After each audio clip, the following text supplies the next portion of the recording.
బందీల విడుదలకు మావోయిస్టులు విధించిన గడువు ఇవాళ్టితో ముగియనున్న తరుణంలో ఇవాళ కీలక పరిణామం చోటు చేసుకుంది.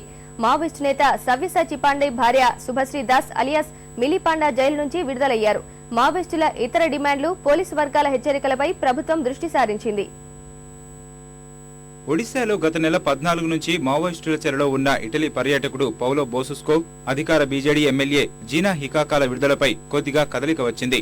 బందీల విడుదలకు మావోలు ఇచ్చిన గడువు ఇవాళ్టితో ముగియనున్న నేపథ్యంలో కీలక పరిణామం చోటు చేసుకుంది.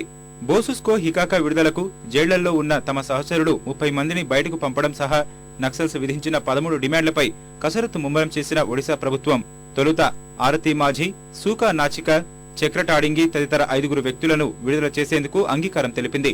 ఈ 5 వ్యక్తుల విడుదలకు సంబంధించిన న్యాయపరమైన చర్యలు ముమ్మరం చేస్తున్న సమయంలో మరో 7 వదిలిపెట్టడం సహా వారిని మావోయిస్టు మధ్యవర్తులు దండపాణి మహంతి, బీడీ శర్మ, ఎమ్మెల్యే భార్య కౌసల్య ద్వారా బలిపట్ట వద్దకు పంపించాలని మావోలు మరో షరతు విధించారు.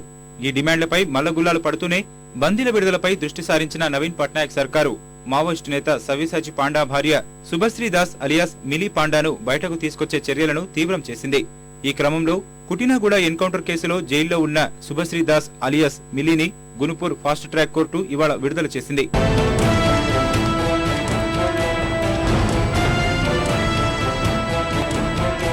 అటు సర్కారు పరిస్థితి ముందు నుయ్యి వెనుక గొయ్యి అన్నట్టుగా తయారైంది. బందీల విడుదలకు ఓవైపు మావోయిస్టులు షరతుల మీద షరతులు విధిస్తుంటే, జైళ్లలో ఉన్న నక్సల్స్ ను వదిలేస్తే విధులు బహిష్కరిస్తామని పోలీసులు చేసిన హెచ్చరికలతో ఏం చేయాలో పాలుపోని స్థితిలో సర్కారు మంతనాలు జరుపుతోంది.